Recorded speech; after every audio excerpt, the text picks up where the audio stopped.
Hai guys, sebelumnya sorry nih udah telat karena lebih baik telat daripada nggak sama sekali.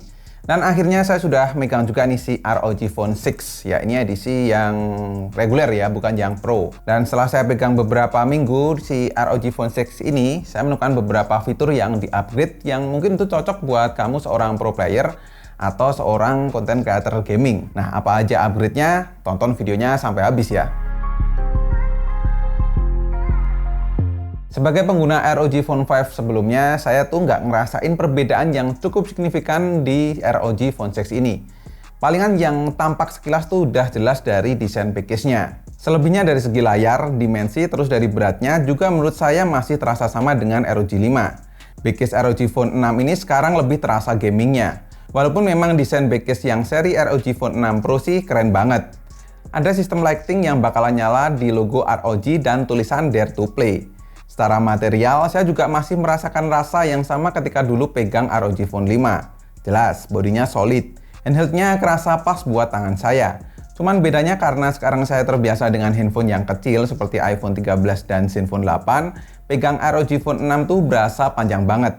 Jadi penggunaan satu tangan tuh kerasa nggak nyaman. Port dan interface di ROG Phone 6 juga masih komplit sama kayak ROG Phone 5. Kayak port audio jack masih ada, terus port USB Type-C yang posisinya di tengah-tengah bodi ini tuh juga masih ada. Jadi ketika kamu main game dan sambil ngecas tuh nggak ganggu aktivitas main game. Lalu air trigger ultrasonic yang punya respon makin sensitif, dimana settingnya juga makin mudah kalau mau dipakai untuk main game. Dari segi layar yang paling berasa yaitu naiknya refresh rate dari ROG Phone 6 ini. Ya, dimana kali ini kamu bisa setting sampai ke 160 Hz. Selebihnya penggunaan layar di ROG Phone 6 ini masih sama kayak ROG Phone 5 sebelumnya. Nah, hal yang paling berasa jelas di sisi performanya. Snapdragon 8 Plus Gen 1 masih jadi prosesor powerful untuk saat ini. Dari skor Antutu yang bisa dapat skor 1 juta lebih. Terus Geekbench 5 single core-nya di 1295 dan multicore di 4311. Lanjut di 3D Mark World Live overall score-nya di 2809, average FPS di 1680 fps. Dan stability di 93,5%. Sudah jelas tinggi ya skor benchmark-nya. Namun gimana dengan experience gamingnya? Oke, langsung kita mulai dari game yang enteng-enteng dulu aja kali ya. Dari Mobile Legends. Di sini saya bisa dapat settingan refresh rate high dan grafik high juga. Secara gameplay nyaman banget, nggak ada lag-nya. Nggak ada ghost touch-nya tuh. Memang sih nggak bisa ke settingan ultra. Cuman di high saja juga ini saya sudah oke banget dan frame rate rata-rata di 60 fps. Dalam 30 menit bermain, baterainya berkurang 7% dengan suhu naik ke 39 derajat Celcius. Lalu game kedua, seperti PUBG Mobile. Di sini bisa dapat settingan rata kanan grafik Ultra HD dan refresh rate Ultra. Dengan bantuan air trigger yang ada di ROG Phone 6, saya makin mudah main game kompetitif kayak gini. Apalagi responnya yang smooth habis, jadi kontrolnya makin mudah. Ketika saya tes menggunakan settingan smooth 90 fps, saya bisa dapat rata-rata memang di 89 fps. Rendering gambarnya juga smooth, nggak ada lag sedikit pun. Gironya pun juga nggak ada delay, bener-bener lancar. Cuman memang jadi rada boros aja sih.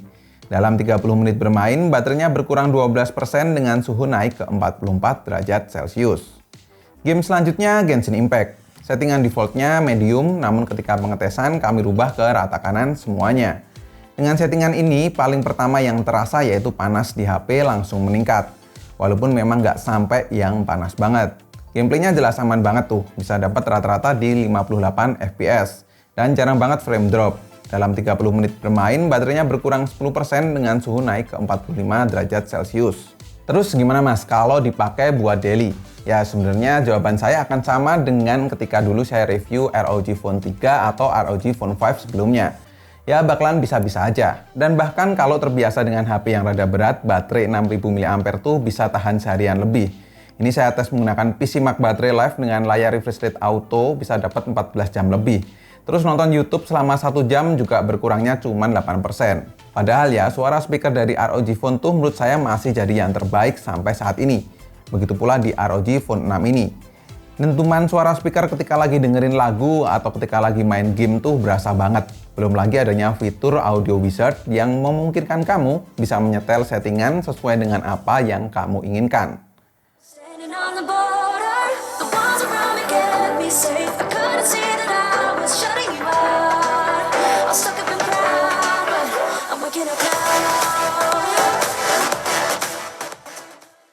Lanjut soal kameranya. Memang ROG Phone 6 cuman dibekali 3 kamera dengan main kamera 50 megapiksel saja. Nggak kayak seri sebelumnya ROG Phone 5 yang 64 megapiksel main kamera. Namun peningkatan di sensor kameranya yang dimana ROG Phone 6 ini tuh pakai Sony IMX766 Exmor RS. Yang dimana sensor ini tuh juga sudah dipakai di beberapa brand lain. Dan jika soal fiturnya, ROG Phone 6 tuh komplit loh. Sekelas HP gaming aja malah perekaman videonya juga bisa sampai 8K 24 fps untuk kamera belakang dan 4K 30 fps untuk kamera depan. Hasilnya, untuk kamera belakang hasilnya oke banget, dimana kualitasnya punya dynamic range yang luas, detailnya juga bagus walau cuman 50 megapiksel. Dan yang paling saya suka karena warnanya lebih natural, brightness dan kontrasnya pun juga pas kalau menurut saya.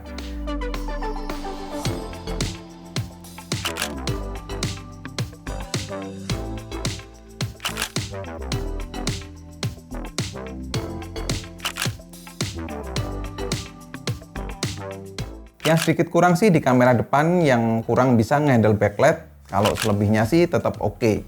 Tapi ya wajar lah ya, kan ini tuh HP gaming, bukan HP yang fokus di kamera. Oke, ini adalah perekaman video dari ROG Phone 6 Full HD 60 fps.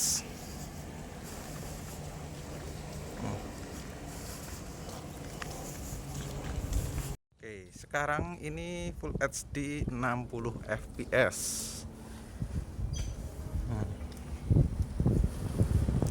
ROG Phone 6 pakai Full HD 60 fps kayak gini nih hasilnya. Kesimpulannya, kalau kamu masih pegang ROG Phone 5 sampai saat ini dan masih terasa oke-oke aja, saran saya sih nggak usah lah upgrade ke ROG Phone 6 ini. Tapi kalau kamu memang sudah pakai ROG Phone 5 dan sudah dipakai buat main game, sampai buat kerja lembur, buat bikin konten gaming, saran saya sih ROG Phone 6 ini adalah pilihan yang cocok untuk ganti ke selanjutnya. Atau buat kamu yang belum pernah nyobain si ROG Phone 6, ROG Phone 6 ini worth it banget kok buat kamu jadiin daily use sekalipun. Palingan kalau menurut saya rada pegel aja sih kalau pakai ROG Phone 6 sebagai daily driver. Nah, buat teman-teman yang tertarik buat beli ROG Phone 6, linknya sudah saya taruh di kolom deskripsi ya. Oh ya, satu catatan lagi buat kamu seorang konten kreator gaming atau pro player sekalipun. Air trigger di ROG Phone 6 ini tuh sekarang lebih sensitif ya, jadi memungkinkan kamu kalau main game tuh jadi lebih enak dan lebih nyaman. Dah, itu aja lah. Dan cukup sekian untuk video kali ini. Terima kasih banyak yang udah nonton sampai akhir. Koko undur diri dan kita ketemu lagi di video selanjutnya. Tulis komen ya, ada masukan atau pertanyaan apa soal si ROG Phone 6 ini. Mungkin saya bahas di IG.